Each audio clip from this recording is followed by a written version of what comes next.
Hello tout le monde, contente de vous retrouver dans la vidéo du mercredi. J'espère que vous allez bien, j'espère que vous avez passé un début de semaine agréable. Aujourd'hui on se retrouve pour une vidéo revue. Ça faisait très longtemps que je n'avais pas fait de revue d'un produit, mais là j'ai vraiment été interpellée par un produit. Lorsque je l'ai reçu, je me suis dit oula, il y a matière à faire, il y a des choses à dire, on doit tester, on doit faire ça bien comme il faut en testant avec plusieurs looks. Aujourd'hui je vous présente la revue de la nouvelle palette Norvina de Anastasia Beverly Hills, donc c'est le volume 4. Norvina c'est la fille de Anastasia Beverly Hills et elle a créé sa propre gamme de palettes et de produits dans la marque Anastasia Beverly Hills et elle a déjà sorti un certain nombre de palettes, aussi bien des grandes palettes comme celle-ci que des mini palettes. Lorsque j'ai vu les premières images et les swatchs passés sur Instagram de cette palette, j'ai tout de suite été interpellée parce que j'ai trouvé que la combinaison de couleurs qu'elle proposait était plus abordable, plus facile à porter au quotidien et elle permettait, à ce que je pouvais voir déjà sur Instagram, de faire des looks qui étaient un peu plus soft que ce que permettaient ses anciennes palettes. Ses premières collections étaient très punchées, hyper colorées et c'était pas automatiquement des couleurs ou du moins des storytelling qui venaient me rechercher. J'étais pas automatiquement attirée par ces palettes, je les trouvais belles pour utiliser occasionnellement, mais je ne voyais pas comment est-ce que je pouvais les utiliser dans mon quotidien et ça ne me rejoignait pas. C'est pour ça que je les ai pas achetées. Voici donc la nouvelle palette de chez Norvina, la volume 4. Le packaging est super beau. Il est un petit peu différent de ce qu'on a vu dans ses précédents packaging où il y avait des motifs en fait sur la palette. Là, on est vraiment sur un packaging beaucoup plus soft. À l'intérieur, il y a un immense miroir qui est vraiment ultra pratique et on a 25 fards qui sont à la fois des fards mat, des fards pailletés, des fards métallisés et vraiment des duochromes.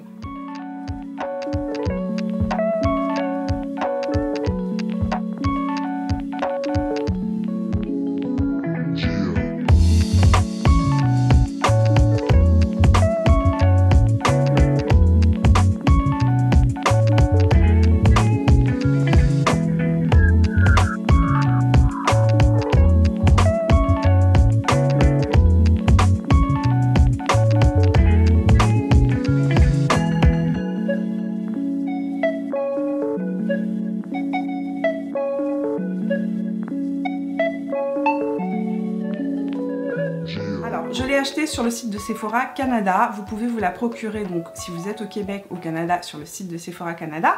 Si vous êtes en Europe, je pense que pour l'instant elle est disponible uniquement sur le site Anastasia Beverly Hills qui livre partout en Europe et elle va certainement arriver chez Sephora France très prochainement parce qu'en fait les précédentes éditions étaient déjà arrivées chez Sephora France. Je vois pas pourquoi est-ce qu'ils ne la sortiraient pas. Donc elle va arriver certainement chez Sephora France. Cette palette vaut 79 $ canadiens. Il y a 25 fards à l'intérieur. Première chose, lorsque je l'ai ouverte, franchement, les couleurs sont 10 fois plus belles en réalité, 10 fois plus vibrantes. Les métallisés, les pailletés ont des couleurs, des effets duochrome qui sont absolument sublimes. Beaucoup plus beau en réalité que ce qu'on peut voir à l'écran ou ce que peut rendre les photos qui sont prises et que vous pouvez voir sur internet. À l'intérieur, on retrouve comme précédemment un certain nombre de pigments pressés.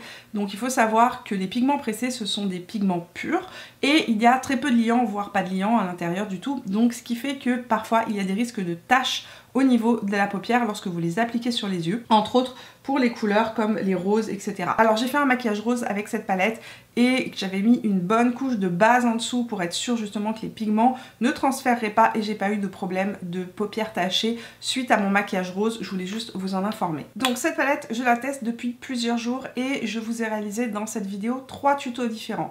Ce qui m'a interpellée dans cette palette, c'est les déclinaisons et les combinaisons de couleurs possibles. On est vraiment sur une palette qui permet à la fois de faire des looks qui sont très nude, ce que je porte sur les yeux aujourd'hui, je l'ai fait avec cette palette-ci. J'ai utilisé ici ce quatuor qui est juste ici. Mais j'ai réussi aussi à faire des looks qui sont beaucoup plus couchés de soleil avec des oranges marron chauds avec le jaune qui est juste ici. Vous pourrez voir ça juste après dans le tuto. J'ai aussi fait un look rose, mais on peut faire des looks parme. Donc ce qui est super intéressant dans cette palette, c'est que pour vous donner une idée des maquillages que vous pouvez créer, vous pouvez la regarder sous forme de quatuor. En fait, si vous regardez les quatuors qui sont juste ici, ça vous fait plein de types de maquillage possibles. Donc si vous la regardez toujours par 4, 4, 4, vous allez voir qu'il y a plein de possibilités de maquillage. On peut être ici sur ce quatuor là avec des teintes plus nude, ici avec des teintes plus nude. Là, on est sur un quatuor hyper lumineux avec un accent de rose. On a du parme, on a des marrons, on a plusieurs types de marrons qui permettent de faire des maquillages assez différents. On a des aubergines. Donc en fait, on a vraiment de multiples possibilités avec cette palette. Et enfin, bien évidemment, il y a cette couleur-là qui est la couleur qui m'a énormément plu dans cette palette parce qu'elle vient complètement donner un twist beaucoup plus festif, beaucoup plus estival à cette palette. C'est-à-dire que c'est une palette, franchement, que vous pourrez utiliser aussi bien en automne, aussi bien en hiver, aussi bien en été. Elle permet de multiples possibilités. Au niveau de la qualité des fards, j'ai pas rencontré de difficultés particulières avec l'utilisation des fards. J'ai remarqué que le jaune néon, qui est juste ici, a besoin d'une base claire en dessous pour vraiment être saturé et être aussi néon que ce que l'on voit dans la palette. Sinon, il est un petit peu transparent, c'est un petit peu mon regret. Au niveau de la qualité des pigments, franchement, cette palette est ultra pigmentée.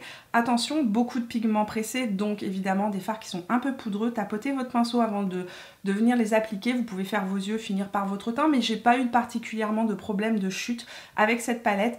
Et les fards se travaillent, mais d'une facilité, ce qui est absolument incroyable pour des fards pressés, parce que généralement les pigments pressés, c'est beaucoup plus difficile à estomper. Là, j'ai eu aucune difficulté à estomper mes fards, à estomper mes pigments. Je vous laisse aller voir les tutos, mais avant, je voulais juste vous dire que cette palette est un gros oui pour moi, un gros coup de cœur. Je crois sincèrement que cette palette va être la palette qui va le plus m'accompagner durant tout l'été. Tellement les possibilités de couleurs, tellement les possibilités de maquillage sont incroyable dans cette palette, et on est vraiment sur une palette qui nous accompagne tout au long de la journée. On est sur des déclinaisons de fards qui peuvent être extrêmement nude, extrêmement faciles à porter en journée, et venir juste appliquer, je sais pas, ce petit néon là ou ce mauve violet qui est juste ici en angle interne, et tout de suite on est sur un maquillage beaucoup plus punchy, où on se tourne vers un maquillage plus de soirée. On peut créer vraiment des looks multiples avec une facilité incroyable. Elle est vraiment belle et j'ai un énorme coup de cœur pour cette palette. Je ne m'y attendais pas. J'ai jamais été fan des palettes de chez Norvina. Souvent, je n'aime pas la qualité non plus des pigments de chez Anastasia Beverly Hills. Mais là, pour le coup, quelle surprise, quelle belle surprise. Je vous laisse aller voir les 3 tutos que j'ai réalisés avec cette palette. Il fallait au moins 3 tutos pour pouvoir tester les différentes combinaisons et les différentes couleurs qu'il y a dans cette palette. J'espère que ça vous plaira. Je vous laisse ici les timers des 3 looks. Comme ça, si un des looks ne vous intéresse pas, ben, vous pouvez aller voir directement les autres. Je vous fais plein de bisous et on se retrouve vendredi pour de nouvelles aventures. Avant ça, n'oubliez pas de me laisser un petit pouce bleu si vous aimez ce type de vidéo. Venez vous abonner à la chaîne si ça n'est pas encore fait en cliquant sur le bouton rouge juste en dessous. Et puis bien évidemment, on se retrouve tout au long de la semaine sur Instagram et sur Facebook. Je vous laisse aller voir les différents tutos maintenant. Pinceau Smith 232 avec la couleur D1. Ce que je fais, c'est que je viens appliquer la couleur en aplat, en plaquant en fait la couleur. Et ensuite, je l'estompe. Mais elle se travaille super bien. Et les couleurs sont vraiment belles. Je reprends la couleur D1 avec le pinceau de chez Morphe, le JH37. Et je vais venir estomper ça en racine inférieure. MAC 217S est la couleur B3. Ce que je trouve hyper intéressant dans cette palette, c'est qu'en fait, elle offre des possibilités de maquillage qui sont complètement variables. Là, on va faire un look un petit peu couché de soleil. J'applique la couleur B3 en angle externe de mon œil et je viens l'estomper dans le creux de paupière. Avec la pointe du pinceau, je reprends la même couleur et je viens l'appliquer en racine inférieure. Donc arrivé là, je voulais juste vous montrer des possibilités de look qu'on peut faire. Je peux prendre les couleurs métallisées B1 et C1. Donc B1 c'est un doré. Je pourrais l'appliquer vraiment ici sur toute la paupière mobile en angle interne et ça ferait vraiment un maquillage très facile, assez impactant, super joli à porter. Je pourrais le rendre plus rose tout simplement avec la couleur je ne sais plus, oui C1 qui est juste ici. Donc que j'ai sur mon doigt. Sur mon majeur, et ça ferait tout de suite un maquillage beaucoup plus rose, ça ferait d'autres teintes possibles.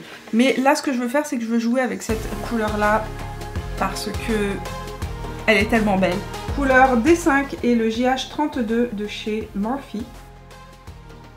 Et je vais accentuer mon angle externe E25 de chez Sigma avec la couleur D2. Que j'applique ici en angle interne. Mais on dirait que le pinceau n'accroche pas bien le pigment. Le pigment est beaucoup moins intense. Alors on a un beau pigment jaune, mais c'est pas aussi intense que ce qu'on peut voir dans la palette. Je vais essayer de l'appliquer avec un pinceau plat avec des poils synthétiques, voir est-ce que j'ai un petit peu plus de pigmentation. Ah oui, là j'ai une belle pigmentation. Il faut vraiment appliquer cette couleur jaune lime citron avec un pinceau plat et synthétique pour avoir vraiment tout le côté lime qui ressort. Pinceau Zoeva 226 Smudger avec la couleur D2 que je vais appliquer ici le long du ras de cils inférieur. Avec mon petit doigt, je vais prendre les paillettes de la couleur E2 et on va appliquer ça en angle interne par pression. J'ai peur que ça fasse des chutes, mais pour l'instant, je n'ai pas de chute. Il faut faire attention parce que ce sont des paillettes, donc il y a toujours un risque, il ne faut pas que ça tombe en fait dans l'œil. On va terminer le maquillage avec la couleur A1 et le crayon pinceau de chez MAC. Donc ici, ce que je vais faire, c'est que je vais appliquer ça sous l'arcade sourcilière. Je vais finir mon maquillage en appliquant mon crayon Brownie de chez Marc Jacob et du mascara et je reviens pour vous montrer le résultat final.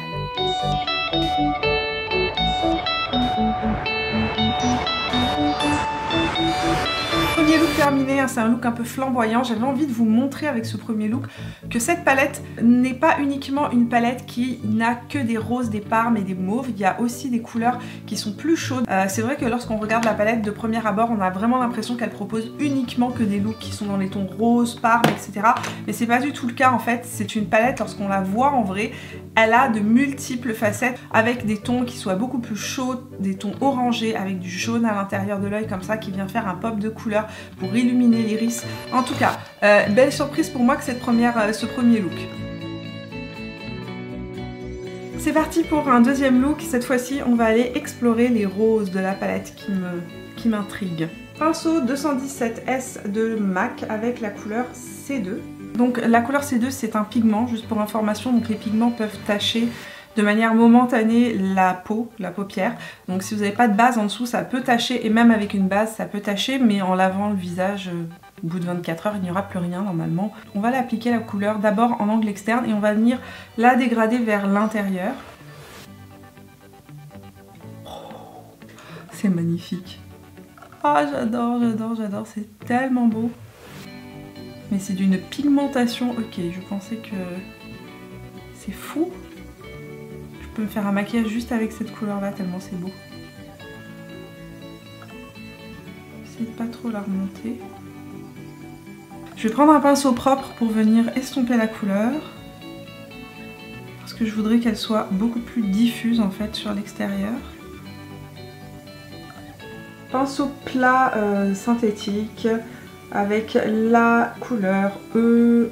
C'est un rose fraise avec un sous-ton pêche hyper frais, qui serait aussi magnifique appliqué sur toute la paupière mobile.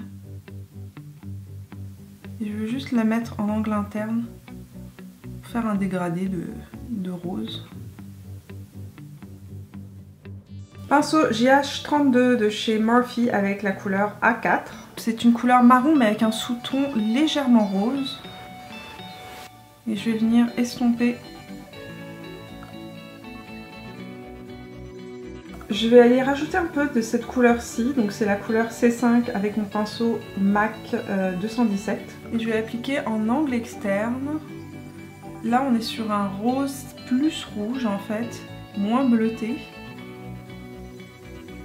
Avec un pinceau propre, je vais venir estomper. Et je reprends la couleur E1 avec un pinceau crayon de chez MAC, donc hyper précis, hyper pointu, et je vais en fait le mettre en angle interne de mon œil inférieur. Je vais aller prendre mon crayon Brownie de chez Marc Jacob et je vais l'utiliser en base.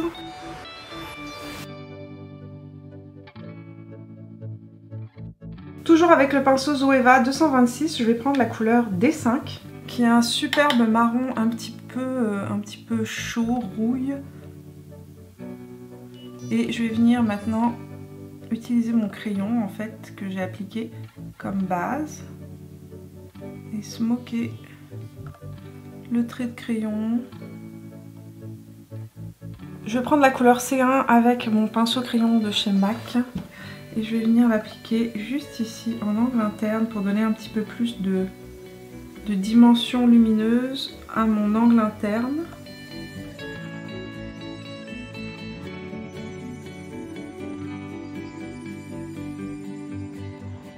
Donc là on est sur un deuxième look plus punché, plus coloré, mais en fait un peu plus atténué avec le côté du marron très chaud. J'avais envie que le côté rose mat apparaisse, j'avais pas envie de le cacher avec des métallisés ou des paillettes, j'avais envie vraiment de laisser cette couleur qui est tellement vibrante vivre et se suffire par elle-même. Je trouve que cette palette a tellement de possibilités.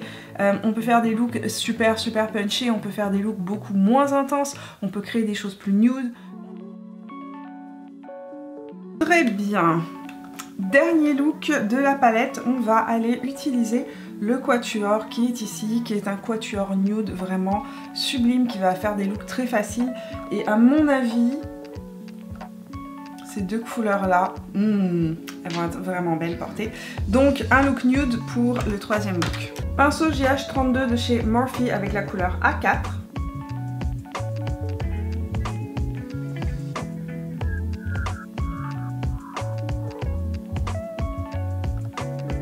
Que j'applique en creux de paupière et que j'estompe.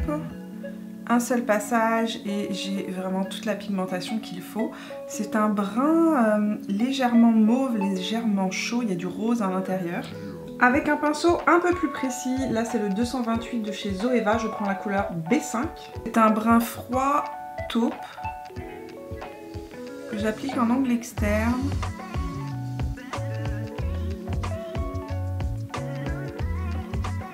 Avec le JH40 de chez Morphe, qui est un petit pinceau à estomper très précis, je vais venir prendre le A4, la couleur A4 que j'ai utilisée en transition.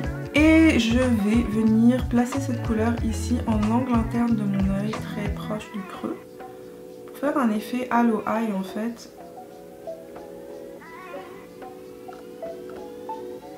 Mais pas trop intense, je préfère que mon angle interne reste pas trop intense. Avec le même petit pinceau et la même couleur, je vais venir placer la couleur le long du ras de cils inférieur.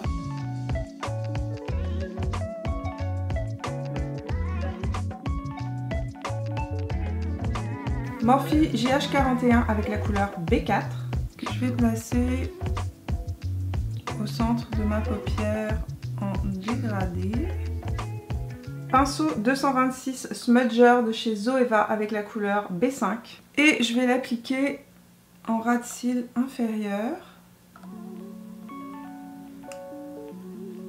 Et ici en ras de cils supérieur en aplat.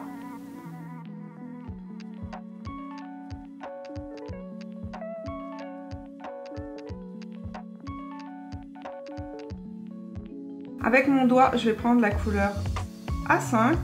Je vais aller placer ça de manière un peu précise au centre de ma paupière mobile. On estompe avec un doigt propre. Avec le petit pinceau J24 de chez Morphe, je vais prendre la couleur B1 et je vais appliquer ça sous mon arcade sourcilière. Avec le pinceau JH24, je reprends la couleur A5 que je vais placer ici au centre de mon œil. Je vais mettre du crayon marron foncé à l'intérieur de la muqueuse supérieure et du mascara et je vous montre le look final.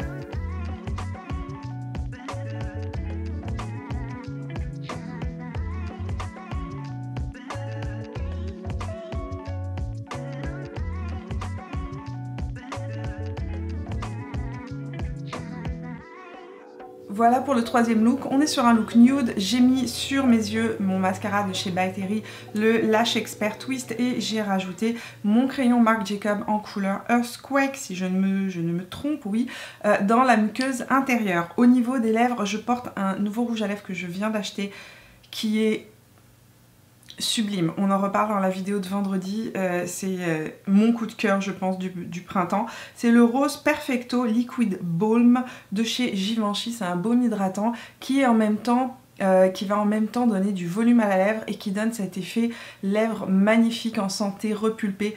Je vous le dis par avance, j'ai un énorme coup de cœur sur ce produit là. On en reparle dans la vidéo de vendredi, dans le Full Face Friday, dans laquelle je le teste. Nous avons terminé cette revue, merci d'être resté avec moi jusqu'au bout, j'espère qu'elle vous a plu. Si c'est le cas, n'oubliez pas de me laisser un petit pouce bleu.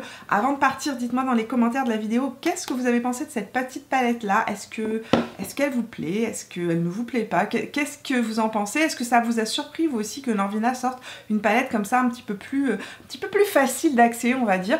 Si c'est le cas, dites-moi ça dans les commentaires. Nous on se retrouve tout au long de la semaine sur Instagram et sur Facebook, et puis si vous n'êtes pas encore abonné à la chaîne, c'est le moment de le faire en cliquant sur mon visage là où il apparaîtra, donc ici ou là. Je vous vois vendredi pour un Full Face Friday dans lequel on va tester plein de nouveautés, car enfin sont arrivés les produits que j'ai commandés pendant les soldes de Sephora ici au Canada, donc on teste tout ça vendredi.